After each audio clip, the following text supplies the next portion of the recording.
गांव में तो सब जगह अकाल की परिस्थिति हो गई है। लगता नहीं कि अब इस गांव में ज्यादा दिन रुकना उचित होगा। काम के लिए बाहर गांव तो जाना ही पड़ेगा।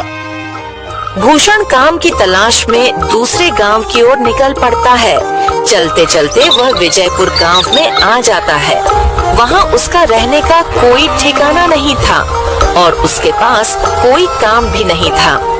चलते चलते वह एक अमीर किसान जगत सेठ के पास आ पहुंचता है। सेठ जी, मैं भूषण दूसरे गांव से आया हूँ। हमारे गांव में अकाल की परिस्थिति हो गई है। लोगों के खेत सूखे पड़े हैं। गांव में बूंद बूंद पानी के लिए लोग तरस रहे हैं। अगर मुझे आपके पास कुछ काम मिल जाएगा तो बहुत कृपा होगी बड़े भाई। अरे रे, लगता है तुम्हारी हालत बहुत खस्ता हो गई है। ठीक है, वैसे मेरे पास एक काम तो है, पर लगता नहीं कि तुम वो कर पाओगे। सेठ जी, आप चिंता ना करें, मुझे आप कोई भी काम दे सकते हैं। मैं वो काम पूरी मेहनत और ईमानदारी से करूँगा। अच्छा ठीक है भूषण, तो कान खोल कर सुन लो।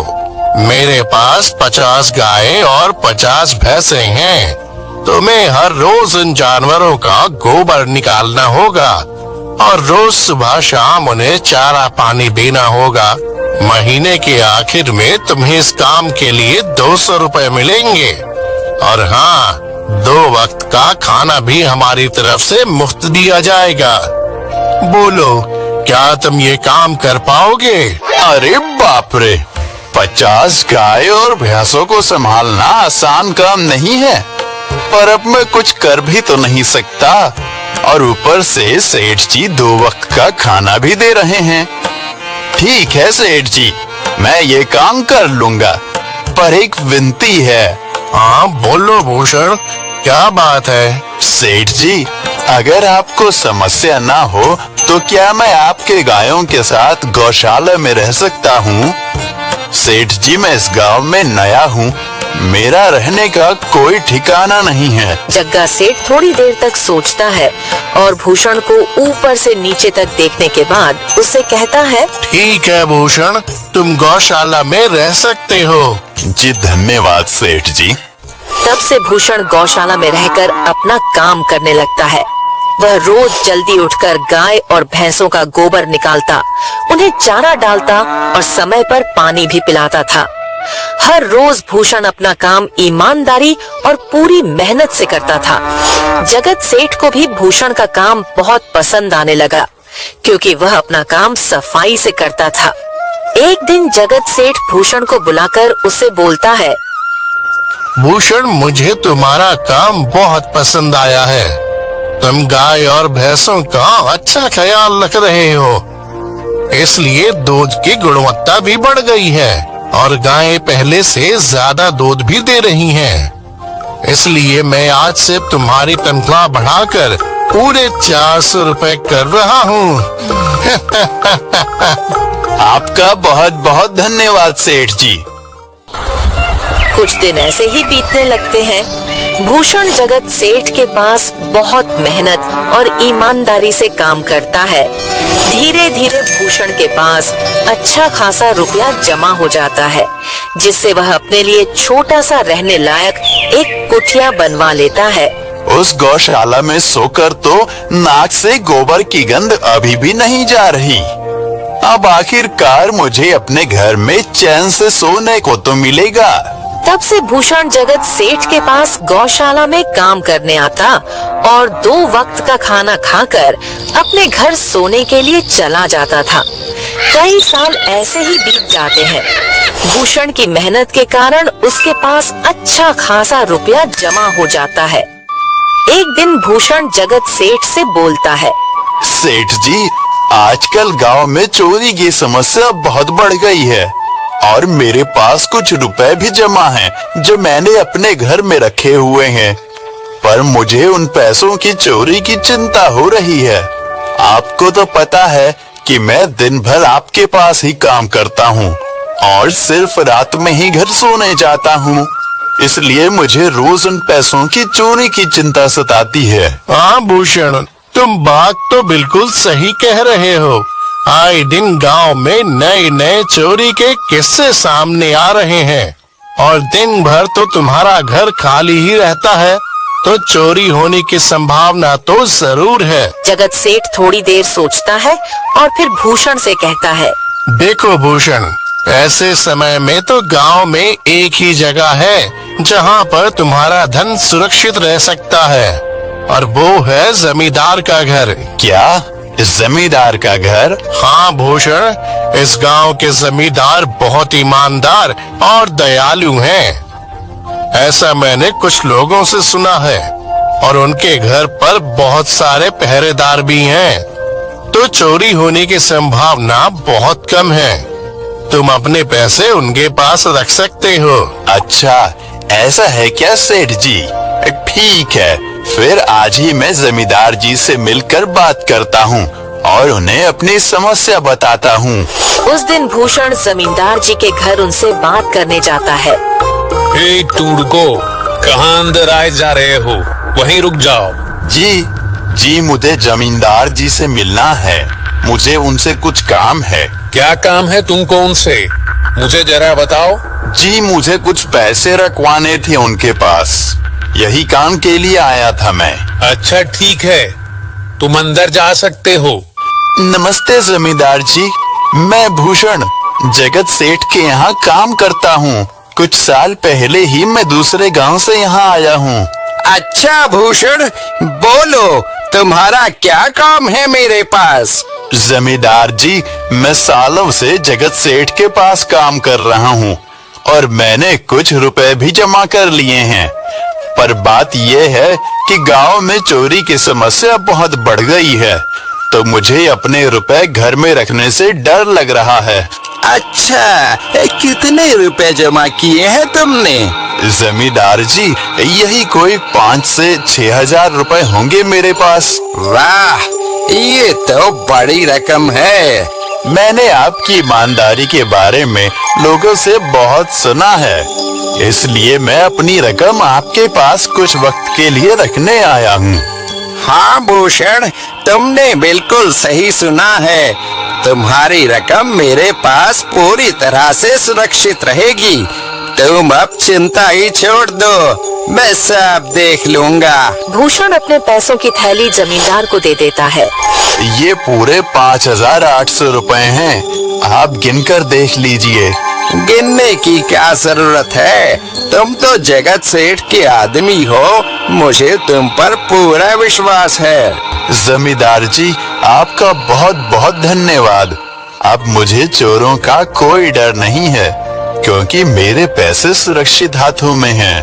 अरे भूषण, कोई बात नहीं, धन्यवाद तो मुझे बोलना चाहिए, जो तुम मेरे पास आए अपने रुपए रखने के लिए। भूषण अपने पैसे जमींदार को देकर अपने घर चला जाता है। हाँ भूषण, तुम्हारे पैसे मेरे हाथों में ही अच्छे लगते हैं। ऐसे ही भूषण ईमानदारी और मेहनत से जगत सेठ के यहाँ काम कर रहा था। देखते ही देखते 2 साल ऐसे ही बीत जाते हैं। एक दिन भूषण सोचता है, अब बहुत साल हो गए जगत सेठ के यहाँ काम करते हुए। वैसे सेठ जी तो बहुत अच्छे इंसान हैं, पर सोच रहा हूँ कि खुद की जमीन लेकर उस पर मेहनत करूँ, तभी मैं बड़ा आदमी बन सकता हूँ। अब जो मेरे पास थोड़े कुछ पैसे हैं और जो जमींदार के पास कुछ पैसे संभालने के लिए दिए हैं, वो जमा करके थोड़ी जमीन खरीद लूंगा। आज ही जमींदार से मिलने जाता हूँ और अपने रुपए मांगता हूँ। ये सोचकर भूषण जमींदार जी के घर चला जाता है। जमींदार जी, मैं अपने रुपए वापस लेने आया हूँ। आपके पास मैंने 5,800 रुपए दिए थे संभालने के लिए। अरे भाई साहब, मैंने पहचाना नहीं आपको, वैसे कौन हो आप? अरे जमींदार जी, मैं भूषण हूँ। पिछले साल मैंने आपको पैसे संभालने के लिए दिए थे, याद आया कुछ? अरे भाई साहब, मेरे पास कितने सारे लोग आते जाते हैं पैसे रखने के लिए, और सभी के साथ मेरा अच्छा व्यवहार होता है। वैसे आपके पास कोई कागजात हैं क्या? क्योंकि मैं हर व्यक्ति से कागज पर ही व्यवहार करता हूँ। किसने कितने पैसे दिए, किसके कितने पैसे रखे हैं, सबका व्यवहार रहता है मेरे पास। जमींदार जी, ये आप क्या बात कर रहे हैं? आपकी ईमानदारी देखकर ही मैंने आपको पैसे दिए थे संभालने के लिए, और आप अब ऐसी बातें कर रहे हैं। कृपया करके मेरे पैसे मुझे वापस कीजिए। हाँ भूषण, मैं ईमानदारी से ही काम करता हूँ, इसलिए तो तुमसे मैं डॉक्यूमेंट्स मांग रहा हूँ। क्या तुम्हें पता नहीं, जब तुम किसी से पैसों का व्यवहार करते हो तो तुम्हें स्टाम्प पेपर पर लिख कर देना पड़ता है। तुम किसी से भी पूछ सकते हो। नहीं जमींदार जी, मैं आपके पैर पड़ता हूँ, कृपया करके मेरे रुपए मुझे दे दीजिए। बड़ी मेहनत से मैंने वो पैसे जमा किए थे, मुझ पर ऐसा अन्याय ना करें। अरे क्या ये झूठ मूठ का रोना धोना लगाया है? लगता है तुम ढोंगी हो और मेरी ईमानदारी और भोलेपन का फायदा उठाकर मुझसे ये रुपए लेने आए हो। रुक, तुझे अभी सबक सिखाता हूँ। जमींदार अपने आदमी को बुलाकर भूषण की पिटाई करने को कहता है। इसे तब तक मारो जब तक ये बेहोश ना हो जाए। इस 2 कौड़ी के आदमी ने मेरी ईमानदारी पर सवाल उठाया है, इसे छोड़ना मत। जमींदार के आदमी भूषण को डंडे से खूब मारते हैं। फिर भूषण दुखी होकर अपने घर चला जाता है। भूषण के शरीर पर घाव के निशान स्पष्ट दिखाई दे रहे थे। 2 दिन से भूषण घाव के दर्द के कारण जगत सेठ के घर काम के लिए नहीं जा पाता है, इसलिए अगले दिन जगत सेठ भूषण के पास आ जाते हैं। वह देखते हैं कि भूषण खाट पर सो रहा है और वह बड़ा ही चिंता में नजर आ रहा है। भूषण भाई, तुम 2 दिन काम पर नहीं आए, क्या हुआ भाई? तबीयत ठीक है ना तुम्हारी? कुछ समस्या है क्या? अरे सेठ जी, आप खुद यहाँ आए हो। आप खबर भिजवाते तो मैं खुद चला आता। अरे भूषण, कोई बात नहीं, तुम्हें देखकर लगता है तुम बीमार हो। क्या हुआ है तुम्हें? जगत सेठ, क्या बताऊं, जिस जमींदार के पास पिछले साल मैंने अपने पैसे संभालने को दिए थे, वो आज मुझे पैसे वापस नहीं करना चाहता। वो बहुत लालची इंसान है, वो लोगों को ठग रहा है। और जब मैंने बाद में गिड़गिड़ाना शुरू किया तो उसने डंडे से मार मार कर मेरी पिटाई करवा दी और मुझे वहां से धक्के मार कर निकाल दिया।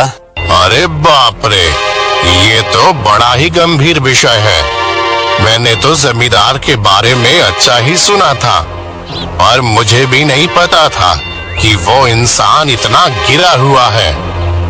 तभी मैं सोचूं, हर साल उसकी संपत्ति इतनी ज्यादा कैसे बढ़ रही है। मुझे माफ कर दो भूषण, मैंने ही तुम्हें जमींदार के पास जाने को बोला था। गलती तो मेरी भी है। नहीं जगत सेठ, आप तो मेरा अच्छा ही सोच रहे थे। ये तो उस जमींदार का लालच है। अब लगता नहीं मेरे पैसे उस जमींदार से वापस मिलेंगे भी। भूषण, मेरे पास एक तरकीब है जिससे मैं तुम्हारे पैसे तुम्हें वापस दिला सकता हूँ। जगत सेठ भूषण के कान में सारी तरकीब बताता है। ठीक है सेठ जी, हे ऊपर वाले, ये तरकीब कामयाब होने दीजिए। अगले दिन जगत सेठ बहुत सारे पैसों को एक सूटकेस में भरकर खुद जमींदार के घर जाता है। अरे जगत सेठ, आज आप खुद यहाँ? बोलो भाई, इस गरीब के घर कैसे आना हुआ? हमारा तो ये सौभाग्य है कि आप जैसे धनी आदमी के चरण हमारे घर में लगे हैं। नमस्ते जमींदार जी। अरे जमींदार जी, आप तो मुझे अब लज्जित कर रहे हैं। वैसे मैं कुछ महीनों के लिए दूसरे राज्य में व्यापार करने जा रहा हूँ। मैं ये लगभग 50,000 रुपए लाया हूँ। मुझे डर है कि कहीं ये चोरी ना हो जाए, क्या आप मेरे सारे पैसे अपने पास संभाल कर रख सकते हैं? आपके सिवाय इस गांव में और किसी पर भरोसा नहीं कर सकता। अरे जगत सेठ, ये भी कोई पूछने की बात है? मेरे पास आपके पैसे बिल्कुल सुरक्षित रहेंगे। आप निश्चित होकर व्यापार करने जा सकते हैं। इस बार तो बड़ी मछली हाथ लगी है। बार बार ऐसा मौका नहीं मिलता। भारी माल हाथ में लगने वाला है। तभी वहाँ पर भूषण आ जाता है। अरे भूषण, तुम? अच्छा हुआ तुम आ गए। मैं तुम्हारे पास ही आने वाला था। मुझे माफ करना, उस दिन तुम्हें पहचान नहीं पाया। इतने सारे लोग मेरे पास आते हैं तो जरा परेशानी होती है, पर मैं अपनी बातों का बड़ा पक्का हूँ। हाँ रुको, मैं तुम्हारे सारे पैसे अभी देता हूँ। जमींदार भूषण के सारे पैसे उसे लौटा देता है। माफ करना भूषण, मेरे आदमियों ने तुम्हारे साथ उस दिन बदतमीजी की। मैं आज ही उनको काम से निकालता हूँ। भूषण बिना कुछ बोले वहाँ से चला जाता है। अरे क्या बात है जमींदार जी, आप तो अपने बातों के बहुत पक्के हैं। तो ठीक है, मैं अपने सारे पैसे आपके पास रख सकता हूँ। जगत सेठ इतना बोल ही रहा था कि तभी वहाँ जगत सेठ का नौकर आ जाता है। मालिक मालिक, अब आपको बाहर के राज्य में जाने की कोई जरूरत नहीं है।